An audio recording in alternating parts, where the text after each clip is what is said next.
자, 이제 세 번째 시간은 착오를 좀 해보도록 합시다. 착오. 자, 합격서로는 27페이지 펴놓으시고요. 그 다음 기본서로는 94페이지. 자, 그러면 요 실제 그 비진이 표시하고 통정어휘 표시, 착오, 사기 과목 중에 우리가 좀 겪어봤을 게 뭔지 한번 좀 생각 한번 해봅시다. 실제 뭐 사직할 마음이 없는데 사익서를 뭐 던지고 그런 일 지금까지 있었어요? 별로 없죠. 거의 없었다고 생각이 되고, 그다음에 누가 경매 청구하려고 해서 재산 빼돌리기 위해서 친구 만나자고 계약서 가라로 꾸며가지고 같이 등기소 가고 그런 일 별로 없었죠. 그다음에 사기 당한 적 있어요? 지금까지 살면서 사기? 사기면 좀 당한 적 있죠. 강박 당한 적 있어요? 강박? 이건 뭐 전혀 없죠. 강박은 오히려 하고 살죠, 여러분. 강박을 매일매일 하고 살잖아요. 제가 하려고 하는 얘기 뭐냐면 이게 그 우리 실제 생활에 비진이 표시, 통정어휘 표시, 사기 과목이 별로 없단 말이에요. 뭐가 제일 많냐면 착오가 제일 많아요. 착오. 내가 생각했던 거하고 결과가 진짜 다르다. 착오가 제일 많죠. 일단 제가 늘 말씀드리는 거지만 여기 앉아있는 것 자체가 착오죠. 그렇잖아요. 이렇게 공부할 게 많은 줄 알았더라면 공부를 시작하지 않았을 것이다. 착오죠. 착오. 그러니까 내가 생각했던 거하고 결과가 다른 경우가 되게 많단 말이에요. 그러니까 착오가 판례가 제일 많아요. 판례가. 그러니까 요 착오는 그 판례가 많으니까 그 많은 판례를 한꺼번에 다 해결하려고 하시면 안 돼요. 이게 또 좀 내공이 좀 쌓여야 되거든요. 이게 중요 부분인지 아닌지 판단하는 또 눈도 좀 있어야 되고, 중대한 과실인지 아닌지 판가름만 하는 기준이 세워져야 돼요. 그러니까 기본 과정에서는 착오를 다 해결하지 않고 요 착오분을 잘 하기 위한 기본 전제 조건에 해당되는 걸 다 정리를 해드릴 테니까 요것만 잘 하셔도 착오에 관한 거 거의 대부분 또 득점할 수 있단 말이에요. 그러니까 크게 너무 욕심내지 않기 바랍니다. 착오는 일단 할 게 많다. 할 게 많으니까 지금 차근차근 해나가는 단계니까 지금 하는 것만 좀 잘 소화하자. 이런 마음으로 좀 따라오시기 바랍니다. 자, 먼저 착오는 이제 뜻이 오고요. 일단 읽어봅시다. 의사와 표시가 불일치하는 것을 표의자가 여기는 모르는 경우. 아까 아는 경우가 뭐였었죠? 아는 경우가 이게 비진이 표시, 모르는 경우가 착오. 표의자도 알고 상대방도 알면서 합의 가는 경우가 그게 통정어휘 표시가 되는 겁니다. 그리고 착오에 관한 조문은 몇 조죠? 109조 조문 이렇게 됩니다. 1항 2항으로 되어 있는데요. 한번 읽어보겠어요. 의사 표시는 같이 한번 읽어보겠습니다. 시작.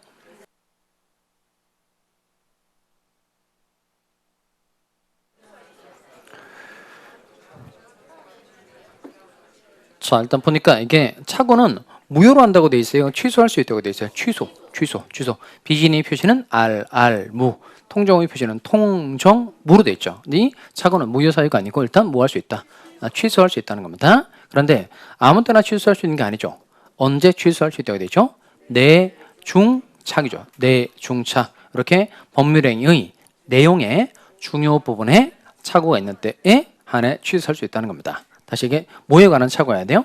먼저 내용에 관한 착오여야 되고 그 착오가 반드시 중요분에 관한 착오라야만 취소를 할 수 있다는 겁니다. 그런데 단서. 그러나 그 착오가 표의자의 중대한 과실로 인한 때는 취소하지 못한다는 겁니다. 이 사람이 착각을 일으킨 건 맞는데 이 사람의 중대한 과실에서 그 착오가 비롯됐다는 거예요. 이는 많이 잘못한 거니까 이때는 취소를 할 수 있다 없다는 겁니다. 여기서 알 수 있는 내용은 취소를 하려면 표의자에게 중대한 과실이 있어야 돼요? 없어야 돼요? 없어야 되죠. 그러니까 중대한 과실로 인한 때는 취소하지 못한다 했으니까 취소를 하려면 중대한 과실이 있어야 한다? 없어야 한다? 없어야 한다는 겁니다. 이건 한자로 없을 문자의 약자입니다. 그 다음에 2항 전항의 의사표시의 취소는 또 누구에게 대항하지 못한다? 선의의 제3자에게 대항하지 못하죠. 이건 효과 주장 불가. 이건 선의의 제3자에게 대항하지 못하니까 무슨 취소가 될까요? 상대적 취소. 이렇게 하시면 되겠네요. 자, 그러면 요 109조 조문 이렇게 외웁시다. 내중착 중무선이에요. 일단 내중착은 뭐죠? 내중착 내용의 중요 부분에 착오가 있을 것. 그 다음 중무 중대한 과실이 없을 것. 그 다음 선의의 제3자에게 대항하지 못한다는 겁니다. 그럼 이건 무효로서예요? 취소로서요? 취소로서 선의의 제3자에게 대항하지 못한다는 겁니다. 그러니까 집에 가서 공부할 때 그 앞에 선 앞에 무효인지 취소인지 집어넣어서 잘 외워보시기 바랍니다. 그럼 착오가 많다고 했으니까 이제 개념부터 좀 해봅시다. 자, 이렇게 화살표 이렇게 돼 있으니까 누구에게 의사를 표시를 하는 거죠? 갑의 을에게. 그럼 갑의 을은 뭐예요? 표의자, 을의 이름은 상대방. 어제도 수업해 보니까 교수님 그냥 4시간 내내 표의자 상대방 다 끝난 것 같아요. 표의자 상대방, 표의자 상대방 다 끝난. 근데 이게 들을 때는 알죠. 들을 때는 끄떡끄떡 하잖아요. 근데 문제 풀 때 잘 안 풀리죠. 그리고 책 덮고 나면 그러니까 꼭 꼭 다시 강의를 보시고 그리고 이걸 눈으로 그 글자를 읽어놔야 돼요. 그러니까 본인이 들었던 내용을 학교서를 보면서 글로 읽어놔야 이게 머릿속에 작동이 돼서 기억이 남는단 말이에요. 그러니까 그 수업 받고 바로 문제 풀고 밴드 풀면 하나도 못 맞죠. 그냥 수업 듣고 끄떡끄떡 하다가 밴드 문제 풀잖아요. 다 틀리죠. 그러니까 그렇게 해서는 문제를 맞추기 어렵단 말이에요. 그러니까 강의를 꼭 다시 듣고 그다음 학교서를 여러 번 보셔야 돼요. 진도 나가 부분까지 한 3번은 봐야 되죠. 3번을 읽어보고 그리고 이제 교수님이 강조했던 게 이런 거구나 정리를 좀 하고 풀어야 실수하지 않게 된다고요. 그리고 또 오늘 다 맞으면 기분이 엄청 좋지 않아요? 다 맞은 적이 없군요. 다 맞추면 기분이 좋단 말이에요. 그리고 이게 해보면 그 수험생은 확실히 그 점수가 좀 많이 연관이 되는 게 맞아요. 여러분 지금 이렇게 조금 노력해서 그 3월달에 모의고사 보잖아요. 그러면 3월달 모의고사부터 60 넘는 사람들이 있거든요. 그 벌써 기분이 좋아요. 그 뭐 합격된 건 아닌데 그냥 기분이 좋은 거죠. 그리고 이제 시험 좀 상대적으로 좀 잘 안 나오잖아요. 그러면 되게 또 기분이 안 좋기도 해요. 근데 이제 그 다음 달에 또 열심히 해서 성적이 올라가니까 괜찮은데 항상 그 수험생은 늘 어떤 생각을 하셔야 되냐면 본인이 이해했다고 해서 문제가 풀릴 거다 이렇게 생각하시면 진짜 안 돼요. 그냥 알아듣는 거고 그걸 자기 걸로 꼭 만들어야 돼요. 그러려면 강의를 다시 듣고 꼭 학교서를 읽어보셔야 됩니다. 자, 다시 출발합시다. 자, 이번엔 이제 문제 풀다가 기출문제 풀다 늘 만나는 문제인데요. 그 사례 가지고 제가 한번 해드리도록 하겠어요. 갑이 자신이 가지고 있는 토지를 제곱미터당 98만 원에 팔 생각이었어요. 98만 원에 팔 생각이었는데 계약서에 89만 원으로 잘못 적고 말았어요. 그러니까 원래는 얼마에 팔 생각이었던 거죠? 98만 원에 팔 생각이었는데 계약서에 89만 원으로 잘못 표시하고 말았다. 잘못 표시하고 말았다는 겁니다. 그럼 일단 이게 의인사의 기준, 표시의 기준은 겉으로 드러난 놈이에요. 이게 기준인 거예요. 그러니까 갑이라는 사람이 의인사가 있는지 없는지는 이건 89만 원의 의인사를 말하는 거고 표시도 89만 원의 의사 이걸 기준으로 말하셔야 됩니다. 그러면 갑이라는 사람 원래 얼마를 쓸 생각이었던 거죠? 98만 원을 쓸 생각이었으니까 얘는 89만 원을 쓸 의사. 요 의사가 89만 원의 의사를 말하는 표현입니다. 그럼 89만 원을 쓸 의사는 있다 없다? 없다. 근데 표시가 얼마로 되죠? 89만 원으로 되죠. 그러니까 89만 원의 표시는 있다 없다? 있다는 거예요. 그럼 요 의사의 기준, 표시의 기준은 항상 이렇게 겉으로 드러난 놈이 기준이라는 겁니다. 그러면 여기는 요 차고도 마찬가지로 의사와 표시가 일치해요, 불일치해요? 불일치하죠. 불일치. 불일치한 걸 갑이 알아야 몰라요. 아까 잘못 표시했다랬죠. 잘못 표시. 쓸 때 불일치한다는 걸 지가 모르는 거죠. 이게 착오라는 겁니다. 착오는 읽어봅시다. 의사와 표시가 불일치하는 것을 표의자가 모르는 경우. 그다음 착오에 관한 문제가 나면 무조건 109조 조문이 꼭 생각이 나야 돼요. 다시 착오에 관한 조문이 외치죠. 109조 조문 어떻게 되죠? 내중차 중무선이라는 겁니다. 다시 내중차 중무선이라는 겁니다. 내중착은 뭐예요? 내용의 중요 부분에 착오가 있을 것 없을 것 있을 것. 그럼 이게 그 착오를 이유로 취소를 하게 되면 갑은 좋죠. 근데 상대방 매우 불리해지게 된단 말이에요. 그러니까 이게 취소라는 게 일방적 의사표시에 의해서 법률관계 변동하는 형성권이에요. 그러니까 갑이라는 사람이 취소를 주장하면 요 을은 승낙이 없어도 이 계약의 효력이 상실되는 겁니다. 그러니까 갑에게 받았던 건물 소유권 그냥 넘겨줘야 되고요. 또 대금 받은 거에 그냥 넘겨줘야 돼요. 그러니까 이게 취소를 하게 되면 갑은 좋지만 상대방 매우 불리한 지위에 놓이게 된다는 겁니다. 그래서 취소하기 위한 요건이 쉽다는 거예요? 어렵다는 거예요? 어렵다는 거예요. 그래서 엄격하게 만들어놨어요. 무조건 취소할 수 있는 게 아니고 일단 뭐에 관한 착오여야 돼요?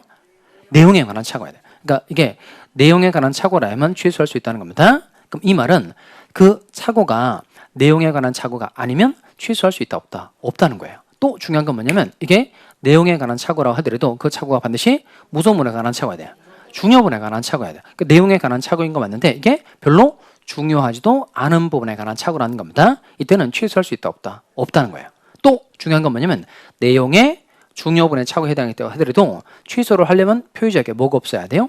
중대한 과실이 없어야 돼요. 그냥 과실이 없는 게 아니고 뭐가 없어야 한다? 중대한 과실이 없어야 한다는 겁니다. 그러면 중대한 과실이 없어야 되니까 또 표의자에게 중대한 과실이 있으면 취소할 수 있다는 거예요? 없다는 거예요? 없다는 겁니다. 그럼 여기서 알 수 있는 내용은 취소하기 위한 요건이 쉽다, 어렵다, 어렵다. 이건 누구를 보호하기 위함이다? 상대방. 상대방을 보호하기 위해서. 물론 차고자를 보호하는 측면도 있는데 상대방을 보호하기 위한 면이 훨씬 더 강해요. 그 다음 요 요건을 갖추면 착오를 이유로 뭐 할 수 있죠? 취소할 수 있죠. 다만 취소로서 또 누구에게 대항하지 못한다. 선의의 제3자에게 대항하지 못한다는 겁니다. 자, 그럼 잘 따라오세요. 그럼 이때 요 내중차, 지금 두 사람 중에 누가 착오를 일으킨 거죠? 갑이 착오를 일으킨 거죠. 갑은 착오자, 을은 상대방이 되는 겁니다. 그러면 내용의 중요 부분에 착오가 있다라는 건 표의자가 입증해야 돼요? 상대방이 입증해야 돼요?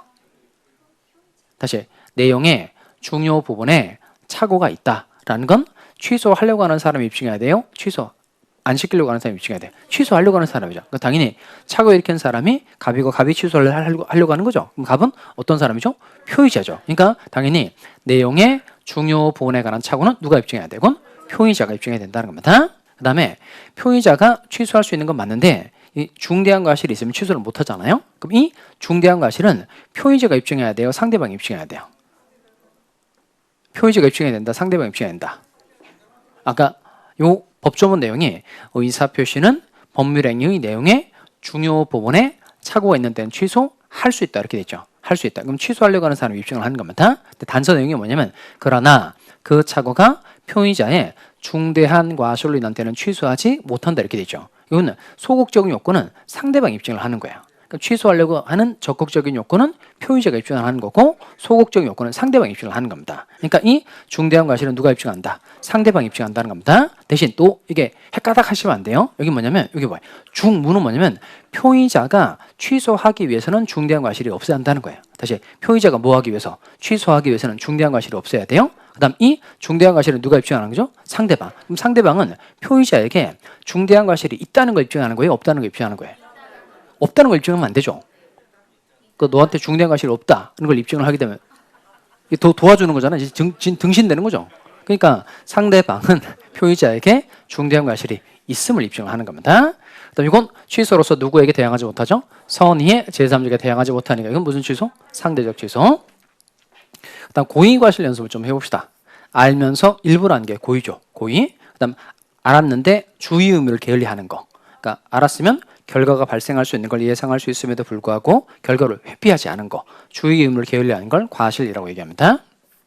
근데 과실도 종류는 두 가지가 있어요. 일단 주의 의무를 조금만 게을리하는 건 경과실, 경명과실이라고 하고 주의 의무를 많이 게을리하는 건, 이빠이 게을리하는 건 중대한 과실 이렇게 표현합니다. 중대한 과실, 중과실 이렇게 표현합니다. 그러면 여기 보시면 표의자가 취소를 하려면 뭐가 없어야 되죠? 중대한 과실이 없어야 되죠. 다시 표의자가 착오를 이유로 취소를 하기 위해서는 중대한 과실이 없어야 돼요. 그럼 뒤집으면 표의자에게 중대한 과실이 있으면 이 사람은 착오를 이유로 취소할 수 있다 없다? 중대한 과실은 아주 많이 잘못했다는 거니까 취소할 수 있어요 없어요? 없죠. 뭐가 있으면? 중대한 과실이 있으면 취소를 할 수 없다는 겁니다. 이렇게 많이 잘못했다는 거예요. 많이 잘못하면 취소할 수 있다 없다? 없다는 겁니다. 뭐가 있으면요? 중대한 과실이 있으면 취소할 수 없다는 겁니다. 그러면 중대한 정도가 아닌 조금만 잘못했다는 겁니다. 경미한 과실만 있다는 겁니다. 밑에는 착오를 이유로 취소할 수 있다 없다? 있다. 이거 틀리면 안 됩니다.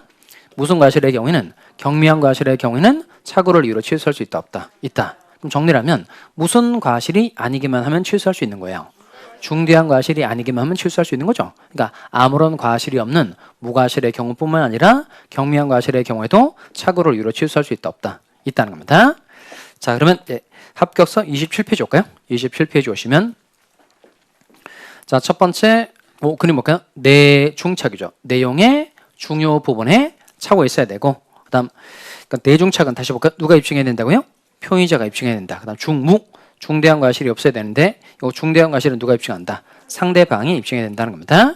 그리고 한 장 넘겨봅시다. 한 장 넘겨보시면 29페이지 보시면 자 거기 심스 출제 포인트에서 왼쪽에 위로 올라가 볼까요? 거기 동기의 착오가 나오죠. 찾으세요? 자 29페이지 29 오른쪽 페이지 그다음에 거기 상단에 올라가시면 왼쪽에 동기의 착오에서 의가 나오는데 한번 읽어볼까요? 의사 표시는 착오가 없고 동기 의사 표시를 하게 된 동기에만 착오가 있는 거 한번 읽어보세요.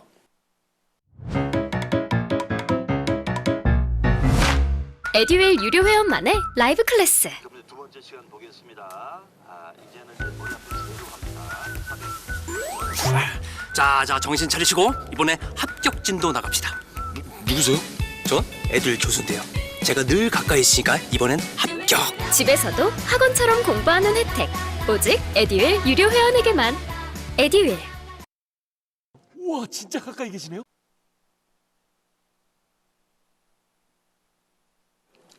자, 얘가 그 이번 34회 시험에 때 나올 때가 되죠. 동계 차고만 단독으로 나올 때 됐단 말이에요. 자, 그래서 일단 얘를 제일 먼저 정리시켜 드릴 테니까 잘 따라오세요.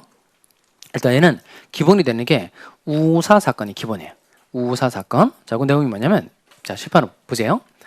갑이라는 사람이 이제 우사를 지으려고 을로부터 토지를 제곱미터당 10만 원에 매수를 한 겁니다. 그럼 다시 갑이라는 사람이 뭘 지으려고? 우사를 지으려고 을로부터 토지를 제곱미터당 10만 원에 샀다는 거예요.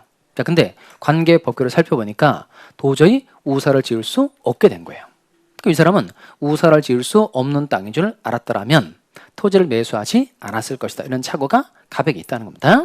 자, 그러면 다시 우사를 지을 수 없는 땅인 줄 알았더라면 토지를 매수하지 않았을 것이다 이거예요. 그러면 갑, 이 사람은 토지 매수에 관해서 의사를 표시를 한 사람이니까 갑은 표의자, 을은 뭐가 되죠? 상대방.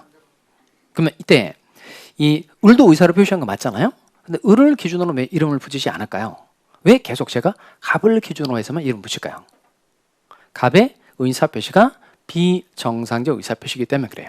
그러니까 을의 의사 표시는 그냥 지극히 정상적인 의사 표시는 을의 의사 표시에 문제가 없다는 겁니다. 그다음 갑의 의사 표시에 문제가 있기 때문에 계속 갑을 기준으로 이름 붙이는 거예요. 그러니까 의사 표시 부분은 항상 비정상적 의사 표시를 한 사람을 기준으로 이름을 붙이는 거예요. 그래서 갑의 이름이 표의자, 을의 이름이 상대방이 되는 겁니다. 자, 그럼 잘 분석을 해보시기 바랍니다. 여기 갑의 의사 표시에 착오 있어요, 없어요? 있어요? 그 거짓말하고 그러세요. 다시 갑의 진지하게 거짓말하시니까 좀 이상한데요? 진지하게 거짓말하시니까 다시 진짜 좀 속을 뻔했잖아요 지금. 그럼 갑의 의사 표시에 착오 있어요, 없어요? 없죠. 보세요. 여기 지금 토지를 제곱미터당 10만 원에 사겠다는 의사 있어요, 없어요? 있잖아요. 일단 표시도 제곱미터당 10만 원이 되어 있죠. 그럼 갑의 의사 표시에 착오 있어요, 없어요? 없죠. 그런데 있다. 진짜 속을 뻔했다는 제가. 내가 착오를 일으킬 뻔했잖아. 그러니까 여기는 갑의 의사 표시는 전혀 착오가 있어요, 없어요? 없어요. 근데 갑이 이 토지를 사게 된 이유가 뭐예요? 이거죠. 우사. 이게 의사 표시를 하게 된 동기라는 거예요. 동기. 얘는 의사 표시는 착오가 없고 어디에만? 동기에만. 그러니까 우사를 지을 수 있을 줄 알았는데 그렇지 못하게 됐다는 거예요. 그는 의사 표시는 착오가 없고 동기에만 착오가 있는 경우라는 겁니다. 이걸 이렇게 부른다는 거예요. 읽어볼까요? 이걸 무슨 착오? 동기의 착오. 자, 그럼 이때 실제로 여러분이 우사 지으려고 땅 샀는데 우사 짓지 못하게 된 겁니다. 그럼 여러분 취소하려고 할까요? 안 하려고 할까요? 당연히 하려고 하는 거죠. 당연히. 그러면 이때 갑이라는 사람은 자신의 착오를 이유로 이 매매 계약을 갑이 취소할 수 있을까요, 없을까요? 그럼 무조건 되는 게 아니고 이게 또 나눠보는 것도 안 되고 무조건 여기 나는 게 아니고 목소리 크다고 되는 게 아니에요. 여기는 항상 착오가 나오잖아요. 그럼 항상 그냥 본능적으로 바로 백구조가 그냥 생각이 나야 돼요. 백구조가 내중차 중무선 늘 내중차 이렇게 하고 풀어야 돼요. 그러니까 첫 번째가 내중착이죠. 내용의 중요 부분에 착오가 있어야 돼요. 이건 첫 번째 내용에 관한 착오해야 되고 그 착오가 중요 부분에 관한 착오해야 돼요. 자, 그럼 이게 딱 보면 이 토지가 이게 우사를 지을 수 있는 땅인지 없는 땅인지는 당연히 중요해, 안 중요해요? 당연히 중요하죠. 그럼 중요 부분에 착오니까 무조건 취소할 수 이렇게 하면 안 돼요. 그러니까 먼저 뭐에 관한 착오해야 돼요? 내용에 관한 착오예요. 내용에 관한 착오. 근데 아까 제가 이거 중요하게 강조드렸죠.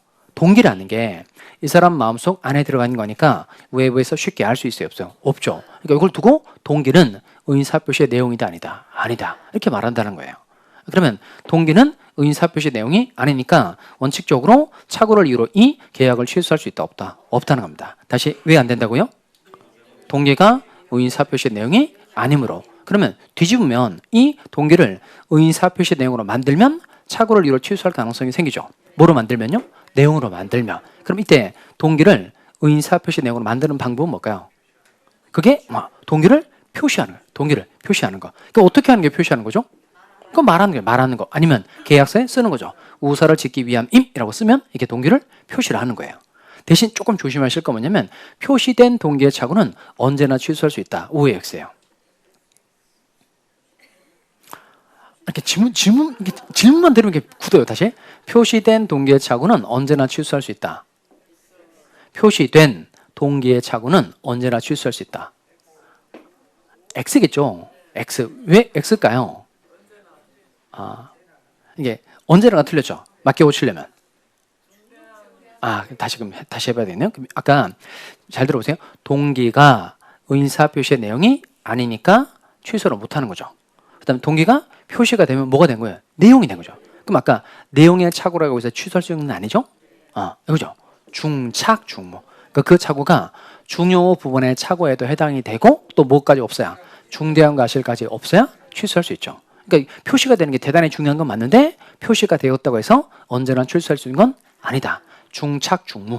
중요분의 착오에 해당하고 중대한 과실까지 없어야 그때 비로소 착오를 이루어 뭐 할 수 있다? 취소할 수 있다. 그럼 쭉 편안하게 읽어보겠어요? 그러니까 동기가 뭐가 되고 표시가 되고 중요분의 착오에 해당하고 중대한 과실까지 없으면 그때 비로소 착오를 이유로 뭐 할 수 있다? 취소할 수 있다. 근데 여전히 중요한 건 요거예요. 이렇게 동기의 착오를 이유로 취소하기 위해서는 의사표시가 요 동기가 뭐가 되면 되죠? 표시. 다시 동기의 착오를 이유로 의사표시를 취소하기 위해서는 이 동기가 표시가 되면 되고 중요합니다. 이 동기를 의사표시의 내용으로 삼기로 하는 합의까지 이루어질 필요 있다 없다? 없다는 겁니다. 그러니까 기본적으로 동기의 착오를 이유로 취소를 하려면 동기가 뭐가 되면 돼요? 표시가 되면 되고 합의까지는 필요하다 필요 없다? 필요 없다는 겁니다. 그 다음에 최근에 또 강조하는 내용이 고민이 됩니다. 어디 보냐면 자 거기 동기의 착오 보네요. 3번을 봐봐요. 3번에 보면 상대방으로부터 유발된 동기의 착오로 되죠. 유발이라는 단어 동그라미입니다.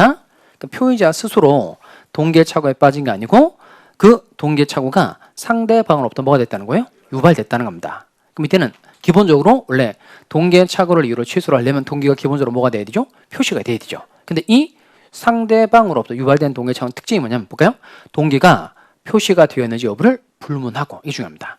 동기가 표시가 되어 있는지 불문하고 제109조의 요건 중요 부분의 착오에 해당하고 중대한 과실이 없으면 취소할 수 있다는 겁니다. 여기는 세 개를 꼭 기억합시다. 자, 기억 읽어보겠어요. 자, 귀속재산이 아닌데 공무원이 귀속재산이라고 하여 토지를 국가에 증여했다는 겁니다. 자, 포인트는 뭐냐면 공무원이 귀속재산이라고 하여 그게 포인트예요. 누가 잘못 가르쳐 준 거죠? 공무원이 잘못 가르쳐 준 거예요. 이 사람 증여한 사람이 자기가 스스로 동기의 착오에 빠진 게 아니고 그 동기의 착오가 상대방으로부터 유발됐다는 겁니다. 그 다음에 니은번 해볼까요? 공무원의 법령 오해 터져봐. 누가 법 해석을 잘못해 준 거예요? 공무원이 법 해석을 잘못해 줬다는 겁니다. 이게 상대방으로부터 동기의 착오가 유발됐다는 겁니다. 이때는 동기가 표시가 되지 않아도 취소할 수 있다는 겁니다. 세 번째, 시 공무원의 말을 믿고 매매 대상에 포함되었다는 시 공무원의 말을 믿고 토지를 매매하게 된 거예요. 여기도 마찬가지로 시 공무원의 말을 믿었으니까 당연히 이거 상대방으로부터 동기의 착오가 유발됐다는 겁니다. 일단 리을반은 참고 정도 하시면 되겠어요. 채무자가 과거 연체한 사실이 없다는 채권자 진술을 믿고 신용보증기금 및 신용보증 서게 됐다는 겁니다. 이것도 상대방으로부터 동기의 착오 유발된 경우예요. 그럼 일단 기억, 니은, 디귿, 리을을 다 묶어볼까요? 묶고 거기다가 취소 동그라미 이렇게 해봐요. 자, 얘네들은 다 결론이 취소할 수 있다고 봤다, 없다고 봤다, 있다고 봤다는 겁니다. 자, 그 중에 요 기억, 니은, 디귿 요 세 가지는 꼭 잘 기억합시다. 공통적인 특징이 다 있죠. 자, 첫 번째 뭐죠? 공무원이 귀속재산이라고 하여. 두 번째, 공무원의 법령 오해 터잡아. 세 번째, 시 공무원의 말을 믿고. 자, 이런 게 나오면 공무원이 또 이상한 사람이라고 생각하시면 안 돼요. 이런 게 나오면 다 동기의 착오가 상대방으로부터 뭐가 된 경우라고요? 유발된 경우라는 겁니다. 자, 다시 칠판에 와서 이렇게 의사표시는 착오가 없고 동기에만 착오가 있는 경우를 무슨 착오로 한다고요? 동기의 착오로 한다는 겁니다. 자, 그 다음 아까 109조 요건이 내중 착오죠. 요거 하나 해결한 겁니다. 먼저 뭐에 관한 착오해야 돼? 내용에 관한 착오해야 되고 이제 두 번째 그 착오가 무슨 본에 관한 착오해야 돼요? 중요 본에 관한 착오해야 된다는 겁니다. 자, 이건 이제 앞쪽으로 봅시다. 27페이지로 올까요? 자, 거기 보시면 자, 그 표에 제가 정리를 잘 해놨죠. 자, 먼저 여기도 제가 그 꼭 보세요라고 하는 부분 먼저 보세요. 나머지 부분 제가 다음 과정 가서 정리를 해드릴 테니까 지금 제가 여기 해드린 내용만 좀 잘 하고 가시기 바랍니다. 자, 첫 번째 27페이지 위에 보시면 중요 부분에 해당하는지 문제되는 경우 찾았어요? 자, 거기 중요분에 해당하는 경우 첫 번째 잘 밑줄 합시다. 첫 번째가 뭐냐면 사람의 동일성에 관한 차고예요. 사람의 동일성에 관한 차고. 그럼 거기 먼저 위임 동그라미 해볼까요? 위임. 그 누구에게 사무처리 부탁하느냐. 대표적 그 변호사한테 소송 맡기는 게 위임이거든요. 그러니까 어떤 변호사에게 소송 사건 맡기는 되게 중요합니다. 그다음에 요 고용이죠. 누가 일을 하느냐. 그다음에 증여 누구에게 물건을 주느냐. 그다음 임대차 누가 물건을 쓰느냐. 그다음에 보증 누구의 채무를 보증하느냐. 그다음 근저당권 설정 내가 누구의 채무를 보증하기 위해서 근저당권 설정해 주냐. 다 중요하다는 거예요. 이렇게 사람이 누구냐가 중요한 법률행위의 경우에 이 사람의 동일성에 관한 차고는 이건 중요분에 해당한다, 해당하지 않는다, 해당한다. 일단 얘만 좀 기억합시다. 위임, 고용, 증여, 임대차, 보증계약, 근저당권 설정 계약의 경우에 사람의 동일성에 관한 차고는 중요분의 차고에 해당한다, 해당하지 않는다. 해당한다는 거야. 해당하니까 이건 중대한 과실이 없으면 취소할 수 있다는 거예요, 없다는 거예요? 있다 이겁니다. 있다. 그 밑에 내려와서 2번 볼까요? 2번. 2번에 보면 이건 목적물의 동일성에 관한 차고죠. 이때 밑줄 합시다. 목적물의 동일성에 관한 차고. 요것도 중요 부분에 해당한다, 해당하지 않는다. 해당한다는 겁니다. 자, 요거 그림 좀 볼까요? 자, 요 사람이 수강생입니다. 수강생. 수강생 이거 어른데 에듀얼 회사입니다. 수강생이 요 사람이 민법 책을 주문했어요. 민법 합격서를 주문했다는 겁니다. 그러면 민법 책을 주문한 거예요. 그러면 이 사람은 민법 책이 올 때로 기다리고 있는데 며칠 뒤에 집에 온 책을 막 설레는 마음으로 뜯어본 거예요. 민법 책을 기다리고 있는 마음이 크니까 뜯어봤는데 이게 민법 책이 온 게 아니고 개론책이 온 거예요. 개론책이. 그러니까 민법 책을 주문하고 민법 책이 올 줄 알았는데 개론책이 왔다는 겁니다. 그럼 이 사람 표정이 좋을까요, 안 좋을까요? 안 좋죠. 이렇게. 이렇게 된 거예요. 자, 그러면 그냥 얘. 그 자기가 민법책을 주문했는데 개론책이 왔으니까 확인해 본 거예요. 근데 봤더니 주문서에 개론책을 표시를 한 거예요. 그러니까 회사가 잘못한 게 아니라 지가 잘못 표시한 거예요. 그러니까 이 사람이 개론책을 표시했다는 겁니다. 자, 그럼 개론책을 표시한 줄 알았으면 의사표시를 하지 않았을 것이다. 이런 차고 있죠. 그럼 이게 매매 계약에서 어떤 물건이냐. 이게 매매 목적물의 동일성에 관한 착오라는 거예요. 그럼 이게 과연 매매 계약의 중요분에 해당하겠느냐 이겁니다. 그럼 건물 매매 계약 체결할 때 이 건물이 요 모퉁이에 있는 건물인지 저 안쪽에 처박혀 있는 건물인지 중요해요, 안 중요해요? 중요하죠. 그러니까 A 건물인지 B 건물이 중요하다는 겁니다. 토지 샀는데 이게 X 토지인지 Y 토지인지 당연히 중요하다, 안 중요하다? 중요하죠. 이렇게 매매 목적물의 동일성에 관한 착오는 이건 중요분에 해당한다, 해당하지 않는다? 해당해요.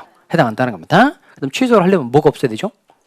중대한 과실이 없어야 되죠. 그럼 이건 민법책을 표시해야 됩니다. 불구하고 개론적으로 잘못 표시한 거. 이건 중대한 과실이에요? 경미한 과실이에요? 말하기 싫죠? 그냥 우리가 보통 그 표시를 잘못하는 일은 늘상 생긴단 말이에요. 체크 잘못하는 거 늘상 생기죠. 이건 그냥 경미한 과실에 불과한 겁니다. 따라서 이 매매 계약을 취소할 수 있다, 없다? 있다는 겁니다. 이렇게 이거 기억합니다. 매매 계약의 경우에 목적물의 동일성에 관한 착오는 중요분에 해당한다, 해당하지 않는다, 해당한다 이겁니다. 그거 기억해 두시면 되겠어요. 그 다음 세 번째 갑시다. 토지의 현황, 경계에 관한 착오인데요. 현황 하나 동그라미 하고 경계 하나 동그라미 합니다. 자, 먼저 기억번호, 이건 판례를 보도록 하겠어요. 기억, 매매 목적물 1800평을 경작 가능한 뭔 줄 알고 농지인 줄 알고 샀는데 1355평이 뭘 이루고 있다? 하천부지를 이루고 있다는 겁니다. 여러분이 실제로 샀는데 이런 경우 미쳐버리는 거죠. 1800평이 다 경작 가능한 농지인 줄 알았는데 1355, 그 대부분. 이건 하천부지 이루고 있다는 겁니다. 밑에도 마찬가지입니다. 답 이렇게 돼요. 답이니까 논이에요, 밭이에요? 밭은 전이에요. 밭 전. 논답이 논다. 막 찍는다고 되는 게 아니에요. 자, 답 1389평 전부 경작가능. 똑같아요. 얘도 뭔 줄 알고 농지인 줄 알고 샀는데 약 600평이니까 상당한 면적이죠. 상당한 면적이 하천부지를 이루고 있다는 겁니다. 이걸 토지의 현황에 관한 착오라고 그래요. 현황에 관한 착오는 중요분에 해당한다, 해당하지 않는다, 해당한다는 거예요. 그 다음에 디귿번 빨리 한번 읽어볼까요? 천천히 빨리 읽어보세요. 직장 다니면서 시험 합격하기가 쉽지 않아요. 혼자 공부하면 물어볼 데도 없고 에듀윌 유료 회원은 평일 야간에도 심지어 주말에도 밀착 관리를 해주니까 의지가 많이 됐어요. 에듀윌은 합격의 지름길입니다.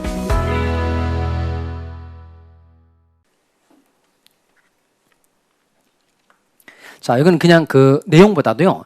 일반적인 용어로 좀 알아둡시다. 거기 그 경계선이라는 단어 찾았어요? 경계를 동그라미 해요. 경계. 자, 이건 일반적인 내용으로 좀 알아둡시다. 우리가 배운 내용이 뭐냐면 지난번에 토지 소유권의 범위 배웠죠. 그러니까 토지 소유권의 범위는 정당한 이익 있는 범위 내에서 토지 어디에 미친다? 상하에 미친다는 겁니다. 자, 여기가 갑의 토지이고 여기가 을의 토지예요. 여기가 갑토지, 을토지의 경계예요. 그러면 경계를 기준으로 해서 토지 소유권의 범위가 확정이 되는 겁니다. 자, 그러면 실제 경계가 여기임에도 불구하고 요 갑이라는 사람이 이쪽을 경계로 잘못 안 거예요. 그럼 잘못 알게 된 이 경계를 기준으로 자신의 토지 소유권의 범위가 확정되는 줄 잘못 생각하게 되니까 당연히 토지의 경계에 관한 착오는 중요분에 해당한다, 해당하지 않는다, 해당한다는 거예요. 다시 두 개 붙입니다. 토지의 현황에 관한 착오, 토지의 경계에 관한 착오는 중요분에 해당한다, 해당하지 않는다, 해당한다는 겁니다. 4번 갑시다. 4번 법률행위의 성질에 관한 착오. 또 밑줄합시다. 법률행위의 성질에 관한 착오. 임대차를 사용대차로 잘못 알았다는 겁니다. 임대차는 차임을 내요, 안 내요? 내죠. 내니까 얘는 뭐죠? 유상. 그다음 사용대차는 차임을 안 내죠. 얘는 무상이죠. 그러니까 본질이 같은 거에 전혀 다른 거예요. 전혀 다르죠. 따라서 이건 중요분에 해당한다, 해당하지 않는다, 해당한다는 겁니다. 자, 거기까지만. 그다음에 중요분 아닌 거.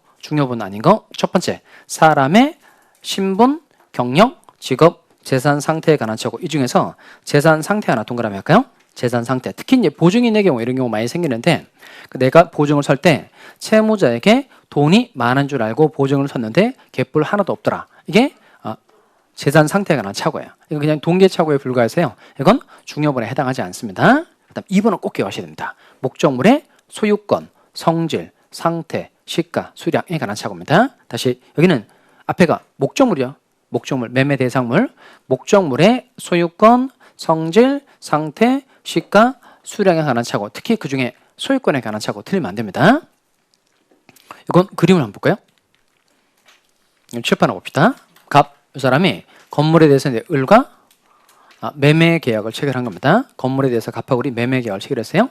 그럼 갑은 매도인, 을은 매수인. 자, 그럼 이때 요 건물 소유권에 갑에게 있는 줄 알았는데 이게 병소유였던 겁니다. 병소유. 그러면 을이라는 사람에게는 당연히 착오 있어요, 없어요?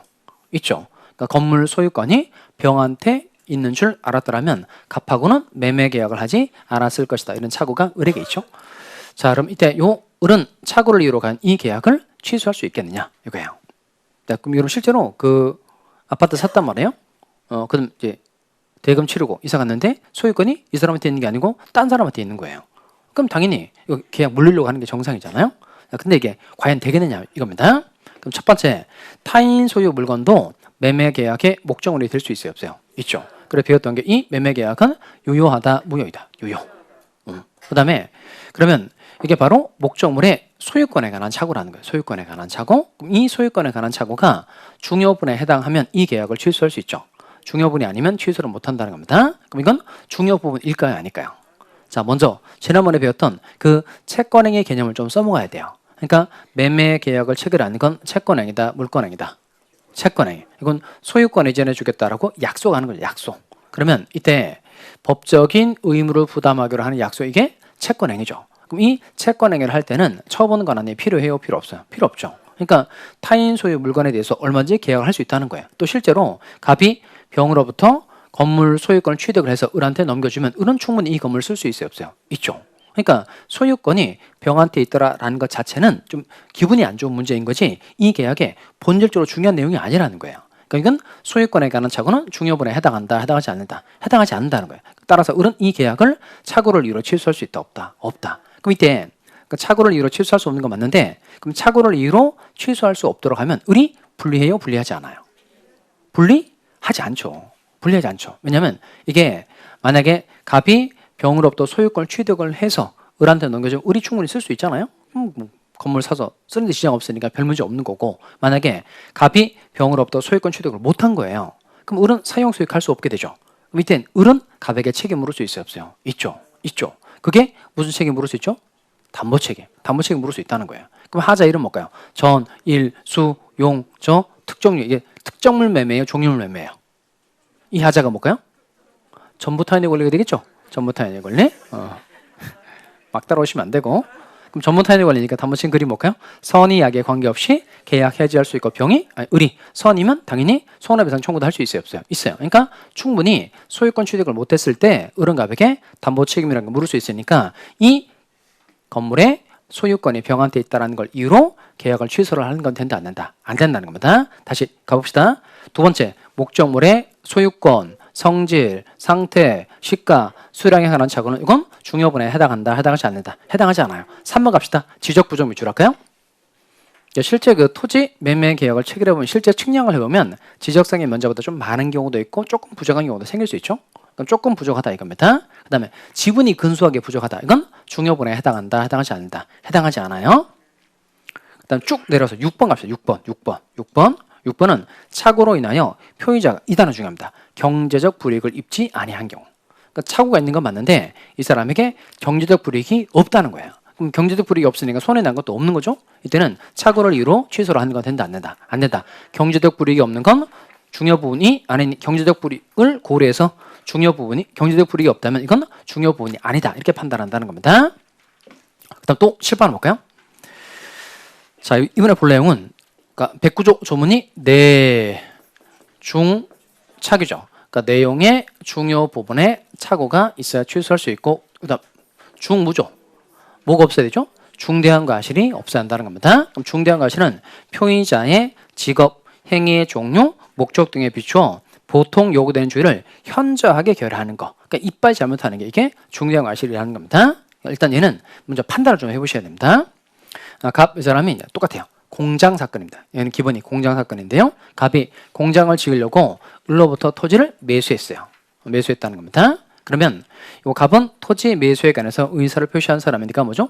표의자. 을은 상대방. 그러니까 공장을 지으려고 하는 동의를 일단 표시했어요. 근데 이 사람이 공장을 지을 수 있는 줄 알았는데 공장을 짓지 못하게 됐다는 겁니다. 여기까지는 아까 봤던 무슨 사건하고 똑같은 거죠? 우사 사건하고 똑같은 거죠. 우사를 지을 줄 알고 토지를 샀는데 우사를 지을 수 없게 되었다. 여기도 마찬가지로 공장을 지을 수 있는 땅인 줄 알았는데 공장을 지을 수 없게 됐다는 겁니다. 대신 우사 사건은 동기가 표시가 되지 않았어요. 그러니까 표시가 되지 않아서 취소할 수 없다. 그렇게 본 사건인 겁니다. 근데 공장 사건은 달라요. 공장 사건은 일단 갑이라는 사람이 이 공장을 쓰려고 하는 동기를 일단 표시를 했어요. 안 했어요? 했어요.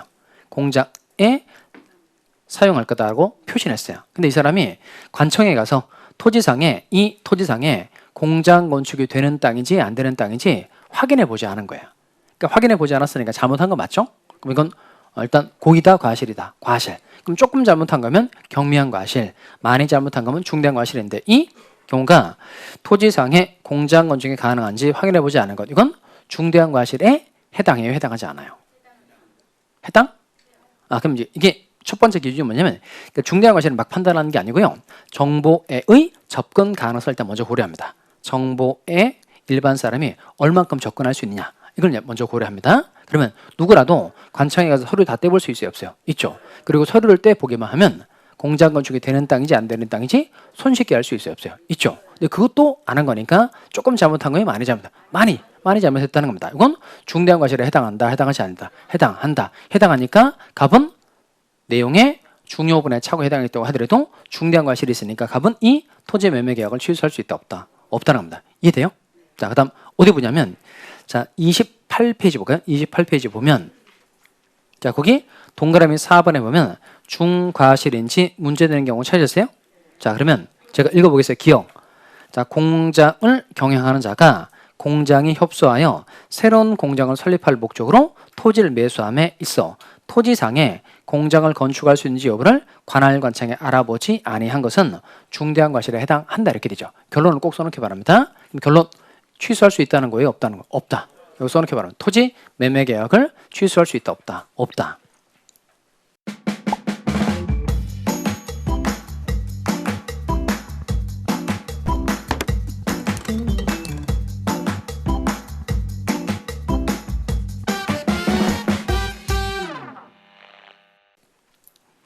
자, 그 다음에 또 어디를 보냐면 리을번에 볼까요? 리을번. 이게 고려청자 사건입니다. 리을번은 써놓을까요? 고려청자 사건. 고려청자 사건. 자, 고려청자로 알고 매수한 도자기가 진품이 아닌 것으로 밝혀졌다는 겁니다. 그러니까 진짜인 줄 알고 샀는데 가짜였다는 겁니다. 자, 그런데 그 뒤에 매수인이 자신의 골동품 식별 능력 너무 과신했다는 겁니다. 이 사람이 골동품을 좀 사고 팔아본 경험이 있어서 나름대로 능력이 생겼다는 거예요. 그 진 능력 너무 믿고 끝에 전문적인 감정인의 감정을 거치지 않았다는 거예요. 그럼 이건 중대한 과실인가요? 경미한 과실인가요? 자, 아까 첫 번째 이게 중대한 과실인지 아닌지 판단할 때 정보의 접근 가능성을 먼저 고려한다 그랬죠. 그다음에 두 번째 판단 요소는 뭐냐면 일반 사람들이 어떻게 행위를 하느냐를 판단합니다. 일반 사람들의 행위 습성을 고려합니다. 일반 사람들의 행위 습성. 그러면 그 일반 사람 누구나 자신의 능력을 너무 믿고 전문가의 의견을 구하지 않는 습성이 일반 사람에게 보통 있어요, 없어요? 그러니까 자신의 능력을 너무 믿고 전문가의 의견을 구하지 않는 습성이 일반 사람 누구에 보통 있죠. 그러니까 저는 저를 보면 금방 알겠더라고요. 저를 보면. 그러니까 저는 이제 그 감기 걸려보면 저는 병원을 가지 않아요. 일단 내 몸은 내가 제일 잘 아는 거죠. 저는 기본적인 생각이 의사가 뭘 알겠어. 내 몸은 내가 제일 잘 알지. 그러니까 내 능력 너무 믿는 거죠. 그리고 내가 약국 직접 처방을 내리죠. 머리 아플 때 뭐 주고 목 아플 때 뭐 줘. 그 먹고 가끔 탈나는 경우가 생긴단 말이에요. 그러니까 일반 사람 누구나 자신의 능력을 너무 믿으면 전문가의 의견을 구하지 않는 습성이 일반 사람 누구에게 보통 있다는 거예요. 여러분도 마찬가지죠. 강의를 좀 들어서 나름 뭐 능력이 생긴 거예요. 능력이 좀 생겼어요. 그러면 나와 같은 전문가 의견을 구해야 되는데 구하지 않고 문제를 막 찍어서 틀린 경우 많이 생기죠. 그러니까 일반 사람 누구나 이런 습성이 보통 다 있다 없다? 있다는 거예요. 이 사람도 마찬가지예요. 지 능력을 너무 믿고 전문가 의견을 구하지 않았다는 겁니다. 그럼 중대한 과실이에요? 경미한 과실이에요? 이건 경미한 과실, 경미한 과실. 여러분 결혼할 때 마찬가지예요. 결혼할 때 집에서 그러니까 확실히 젊은 사람들이 사람 보는 눈하고 나이 든 사람이 사람 보는 눈은 많이 차이가 나는 것 같아요. 그러면 결혼합니다. 그래서 이 사람 데리고 갔어요. 부모님이 딱 보기에 이렇게 한 거예요. 이렇게 안 돼. 그러면 전문가 의견을 들어야 되잖아요. 들었으면 이렇게 힘들게 안 살 거 아니겠어요. 그러니까 만나보니까 인간이 괜찮은 인간이 보인 거예요. 그 능력을 너무 믿고 지원들을 한 거죠. 중대한 과실이다, 경미한 과실이다. 경미한 과실. 보통 사람 다 그렇게 하니 경미한 과실. 자, 이제 이해됐죠? 이거 여러분도 한번 해봐요. 이게 이 사람 잘못했다고 해서 무조건 중대한 과실인 게 아니고요. 일반 사람들은 보통 어떻게 행위를 하지? 라고 생각을 해본 다음에 이 사람이 그 정도의 일을 한데 불과하다. 그럼 이건 그냥 경미한 과실이에요.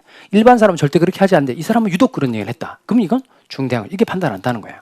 이렇게 이런 잣대를 가지고 판단을 해보고 안 되는 거 있으면 저한테 학습 질문을 통해서 질문하시기 바랍니다. 아시겠죠? 자, 다시 차고에 관한 조문이 몇 조라고요? 109조. 109조 조문 어떻게 되죠? 내중차 중무선이라는 겁니다. 내용의 중요 부분에 착오가 있을 거, 그다음 중무 중대한 과실이 없을 거. 자, 그러면 이 표의자에게 중대한 과실이 있으면 원래 취소를 할 수 있어요, 없어요? 없죠. 근데 표의자에게 중대한 과실이 있더라도 착오를 이유로 취소할 수 있는 경우가 있어요. 그게 어느 경우일까요? 그게 밑에입니다. 자, 밑에. 자, 거기 보시면 5번 나오죠. 중과실이 있더라도 취소할 수 있는 경우는 찾으세요. 자, 거기 엄청 중요한 표현이 하나 나옵니다. 제가 읽어드릴 테니까 잘 따라오세요. 상대방이 표의자의 착오를 알면서 뭔가 이용한 경우 표의자에게 중과실이 있더라도 표의자는 의사 표시를 취소할 수 있다. 뭐가 중요한 단어예요? 이용. 알고 이용에다 이용. 그러니까 이용에다 쓰기 바랍니다. 이용에다가 거기는 뭘 쓰면 되냐면 반가이라고 쓰면 돼요. 반가이 쓰면 돼요. 반가이 이렇게 쓰면 돼요. 꼭 이렇게 써가지고 하시기 바랍니다. 반가이. 이게 반으로 까인다는 뜻이에요. 반으로 까인다. 반가이. 그냥 반가이 했다 이렇게만 쓰잖아요. 저만 쓰나요? 이건 뭐냐면 지금 요 표의자가 중대한 과실이 표의자에게 중대한 과실이 있는 겁니다. 그럼 이제 원래 표의자가 이빨이 잘못했다는 거예요. 원래 취소를 못 하잖아요. 근데 상대방이 표의자의 착오를 알고 이용했다는 거예요. 그럼 이건 표의자의 잘못이 반으로 까인다는 거야. 그럼 이건 중대한 과실이다가 이렇게 된다는 거예요. 경미한 과실로 줄어든다는 데 반으로 까인다는 겁니다. 그럼 아까 표의자에게 경미한 과실이 있을 땐 착오를 이유로 취소할 수 있어요, 없어요? 있죠. 지금 이해되죠? 다시 그럼 시험에 표의자에게 중대한 과실이 있는 경우는 언제나 취소할 수 없다. 그러면 OX, X. 자, 그다음 오른쪽 페이지 봅시다. 오른쪽 페이지 보시면 29페이지 보면 거기 심스 출제 포인트에 보면 거기 7번 내용이죠. 7번 내용 찾았어요? 자, 7번 내용 보면 해제와 착오가 경합하는 경우 찾으셨어요? 자, 이거 엄청 중요한 판례입니다. 이거. 자, 이번 기본 과정 이 판례 무조건 알고 가셔야 됩니다. 자, 그럼 7번을 좀 볼까요? 자, 또 그림 잘 따라오시기 바랍니다. 먼저 갑이 건물 가지고 있고 건물에 대해서 을과 매매 계약을 체결한 거예요. 자, 그럼 갑의 이름 뭘까요? 매도인, 을의 이름은 매수인. 자, 근데 잘 따라옵시다. 요렇게 누구한테 뭘 준 거죠? 을이 갑에게 계약금 지급한 겁니다. 그럼 이때 요 계약금 지급했고 계약금 100만 원 줬다고 칠까요? 자, 먼저 이 계약금은 해약금으로 추정돼요? 위약금으로 추정돼요? 계약금은 해약금으로 추정돼요? 위약금으로 추정돼요? 해약금으로 추정되죠. 관심이 없어요? 자, 그래서 계약금을 준 사람은 표정이 나 계약금 안 줬는데 이런 표정이신데 계약금을 준 사람은 계약금을 포기하고 계약 해지할 수 있죠. 또 계약금 받은 사람은 계약금의 배액을 상환해서 계약을 해지할 수 있죠. 이런 걸 열자로 무슨 해자라고 그러죠? 해약금에 의한 계약 해제. 일단 계약금은 주면 별도로 특약을 맺지 않아도 얘는 해약금으로 추정돼요. 그러니까 자유롭게 계약을 깰 수 있는 거예요. 근데 계약금이 위약금의 성질을 가지려면 반드시 계약금을 위약금으로 하기로 하면 뭐가 있어야 돼요? 특약이 있어요. 특약. 얘네들은 이제 계약금 100만 원을 주고 을이 계약을 위반한 경우에는 갑이 계약금을 먹는다라고 특약을 맺은 거예요. 계약금 100만 원을 주면서 이 계약금을 위약금으로 하기로 특약을 맺었다는 겁니다. 그럼 계약의 내용을 보니까 누가 계약을 위반했을 때 을이 계약을 위반했을 때 갑이 계약금을 먹기로 특약을 맺었다는 겁니다. 여기까지 이해되죠? 자, 계약금을 지급하고 계약금을 위약금으로 하기로 특약을 맺었다는 겁니다. 자, 그 다음 을은 중도금을 줘야 됨에도 불구하고 얘가 중도금을 지급하지 않은 거예요. 그럼 중도금 지급하지 않았으니까 갑은 을과 체결한 계약을 해제할 수 있다, 취소할 수 있다. 이건 채무 불이행이니까 계약을 뭐 할 수 있다? 끄떡끄떡 하지 말고 계약을 뭐 할 수 있다? 해제. 이건 약정 해제예요, 법정 해제예요? 끄떡끄떡 하지 말고 법정 해제. 이행지체예요, 이행불능이에요? 끄떡끄떡 하지 말고 이행지체. 최고해야 돼, 할 필요 없어요? 끄떡끄떡 하지 말고 최고해야 돼, 할 필요 없어요? 해야 되죠. 그럼 최고 없이 계약 해제할 수 있는 4개 있죠? 이거 쌀집에 전화하는 거 정부로 톡으로 보내주세요.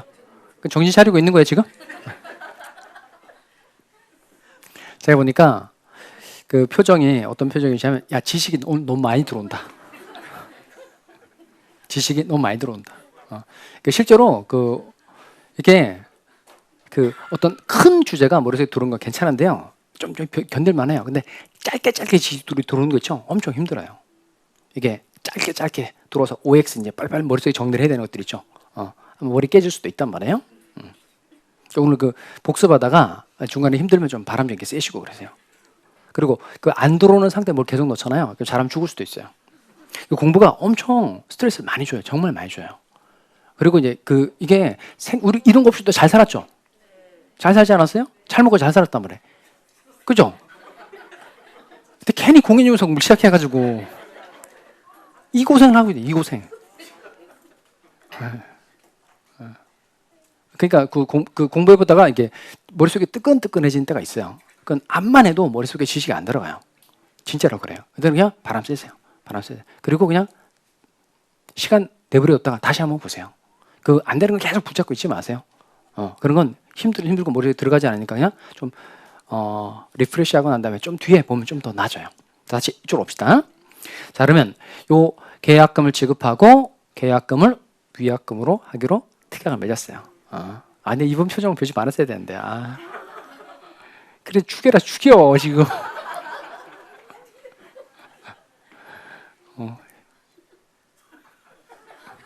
보지 말았어야 되는데. 잔상이 계속 남아서. 자, 마무리 쉽다. 그러면 이제 중도금을 지급해야 됨에도 불구하고 중도금 지급하지 않은 겁니다. 그럼 계약 뭐 할 수 있죠? 해제. 그러면 계약 해제하고 난 다음에 갑은 을에게 손해배상을 청구할 수 있어요, 없어요? 이제 막 대답하는 거 이제. 이게 법정 해제니까 손해배상을 청구할 수 있다 없다 할 수 있잖아요. 그리고 손해배상 청구할 수 있고 금액을 미리 정했죠. 계약금을 위약금으로 특약을 맺은 거니까 손해배상 조로 이 계약금 100만 원을 갑이 뭘 취할 수 있다 없다. 있다. 빨리 마무리 지어드려야 되겠어요? 그러면 갑은 당연히 손해배상금 100만 원 먹을 수 있다는 거예요. 여기까지가 해제에 관한 스토리예요. 자, 그다음 중요한 건 뭐냐면 요 중도금 미지급이고 우리 이 계약 자체에 착오가 있다는 거예요. 계약을 체결할 당시에 이 계약 자체에 착오가 있다는 거예요. 그럼 착오를 이유로 을은 과연 계약을 취소할 수 있겠느냐? 물론 백구조 요건을 갖췄다는 뜻이에요. 백구조 요건이 내, 중, 차, 중, 무 이 요건을 갖췄다는 겁니다. 갖췄을 때 과연 갑이 계약을 해지하고 난 다음에 을은 착오를 이유로 계약을 취소할 수 있을까요? 없을까요? 할 수 있다 없다? 할 수 있다는 거예요. 자, 중요한 걸 하나 말씀드릴 테니까 잘 들어보세요. 민법은 권리 규정으로 되어 있기 때문에 각각의 요건에 해당이 되면 다 권리를 주장할 수 있어요. 이게 원칙이에요. 민법은 권리 규정으로 되어 있기 때문에 각각의 요건에 해당이 되면 다 권리를 주장할 수 있다 없다? 있다는. 그럼 갑은 해제 요건에 해당이 됐으니까 해제를 주장할 수 있는 거예요. 또 을은 차고 취소 요건에 해당이 있는 게 취소할 수 있다 없다? 있다는 거예요. 그럼 취소를 하게 되면 을에게 뭐가 좋을까요? 그럼 취소하면 이 계약은 소급적으로 무효가 되죠. 그러면 자기가 상대방한테 준 거 돌려줘라고 반환 청구할 수 있어요 없어요? 있어요. 그러니까 취소를 하게 되면 이 몰취당했던 계약금을 을이 반환 받아올 수 있다 없다? 있다는. 이게 을에게 좋은 점이에요. 자, 그러면 결론. 자, 읽어봅시다. 이거. 자, 머리가 하도 아프다. 요거 이제 요거 머리속에 지금 머리 하도 아프다. 딱 다 필요 없고 요거 하나 집어넣으면 되겠어요. 자, 읽어봅시다. 매도인이 천천히 읽어봅시다. 시작. 매도인이 매매 계약을 적법하게 해지한 후라도 매수인은 착오를 이유로 취소할 수 있다 없다? 있다. 다시 매도인이 계약을 적법하게 해지한 후라도 매수인은 착오를 이유로 계약을 취소할 수 있다 없다? 있다. 가장 중요한 단어는 뭐예요? 있다. 이게 시험장에 꼭 잘 생각이 나야 된다. 할 수 있다 없다? 있다는 거예요. 자, 원래 문제를 풀고 쉬어야 되는데 더 이상 지식이 들어가지 않는 관계로 일단 먼저 쉬었다가 좀 해보도록 하겠습니다.